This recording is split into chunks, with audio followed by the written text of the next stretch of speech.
पुराने पाप तो धो ले। दुर्योधन, तुम्हारा काल पुकार रहा है। হ্যালো বন্ধুরা, কি অবস্থা, কেমন আছেন সবাই? তো যাই হোক, ফাইনালি দুইটি সিনেমার টিজার এন্ড ট্রেলার চলে এসেছে, इसलिए आप सभी को स्वागत है রাইডার নিউজে। তো চলুন দেখা যাক বিনা কোই টাইম ওয়েস্ট করতে কি কি আছে এই ভিডিওর মধ্যে। প্রথমে আসি ধনুষ এন্ড কৃতি Sanon starrer upcoming next movie তেরে ইশকে মে এই সিনেমার টিজার চলে এসেছে। যেভাবে ব্রোকেন লাভ স্টোরি প্রেজেন্টেশন করা হয়েছে রিয়েলি এক্সিলেন্ট দেখা যাচ্ছে। এর আগে এইরকম সাইয়ারা সিনেমা কিছুদিন আগে মুক্তি পেয়ে বক্স অফিসে ঝড় তুলেছিল এবং অডিয়েন্সও ভরপুর এনজয় করেছিল। আর সেই রকম আরেকটি সিনেমা চলে আসছে যেখানে লাভ রোমান্টিক সিন তো থাকবে, বাট টিজারে দেখতে পাওয়া যায়নি। এইখানে শুধু ইমোশন অ্যাঙ্গেলে দেখতে পাওয়া গেছে।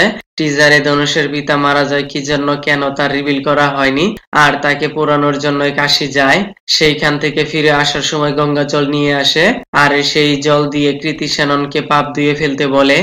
মনে হয় তাকে ধোঁকা দিয়ে অন্য জায়গায় বিয়ে করছে। আবার তারপরের সিনে কৃতি সেননের ইমোশন ফ্রাস্ট্রেশন অ্যাঙ্গেলও দেখতে পাওয়া যাচ্ছে। টিজার দেখে এতটুকু আইডিয়া করা যায় এইখানে intense broken love story, romantic emotion এইসব কিছুই দেখতে পাওয়া যাবে। আর আর রহমানের ব্যাকগ্রাউন্ড মিউজিকের সাথে টিজার যেভাবে প্রেজেন্টেশন করা হয়েছে একদম পিওর গুজবম ফিল হচ্ছে। আর সিনেমাটি মুক্তি পাবে 28শে নভেম্বর। এখন অনেক সময় রয়েছে, সামনে হয়তো এর ফুল ফ্রেশ ট্রেলার দেখতে পাওয়া যাবে। এন্ড তার সাথে আরো মুক্তি পেয়েছে upcoming Indian epic historical 3D animation TV series Kurukshetra সিনেমার ট্রেলার। কিছুদিন আগে এই সিনেমার একটি মোশন পোস্টার রিলিজ হয়েছিল, আর এখন তো এই সিনেমার ট্রেলার চলে এসেছে। আর এই সিরিজের ট্রেলার যেভাবে প্রেজেন্টেশন করা হয়েছে মোটামুটি ঠিকঠাকই দেখা গেছে।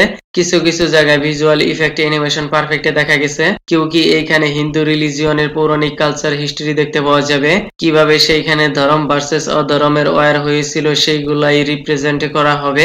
এইখানে 18 যোদ্ধা 18 দিনের ওয়ার এক বিশাল যুদ্ধক্ষেত্র স্ক্রিন প্লে করা হবে। এইসব হিস্ট্রি বেসিস ওয়ার স্টোরি অনেকেরই জানা আছে, বাট বাকিটা প্রেজেন্টেশন ভালো হলে মোটামুটি হিট হওয়ার সম্ভাবনা থাকবে। এর আগে মহা অবতার নারসিমহা এইরকম পৌরাণিক হিস্টোরি বেসিস কন্টেন্ট যা দেখে অডিয়েন্স ভরপুর সাড়া দিয়েছে, তাহলে আইডিয়া করা যায় এই সিরিজটি হিট হওয়ার পসিবিলিটি রয়েছে। যদি স্টোরি লাইন অ্যানিমেশন প্রেজেন্টেশন ভালো হয়ে যায় তাহলে সিরিজটি হিট হলেও হতে পারে, বাট ট্রেলার দেখে যে সিরিজটি হিট হয়ে যাবে ব্যাপারটা তেমন নয়। আর এই সিরিজটি মুক্তি পাবে 10 অক্টোবর। তো যাই হোক, আজকের মতো এ পর্যন্তই। Kindly subscribe my channel. Okay then, ভিডিওটি কেমন লেগেছে আপনার? ধন্যবাদ, দেখা হবে পরের ভিডিওতে।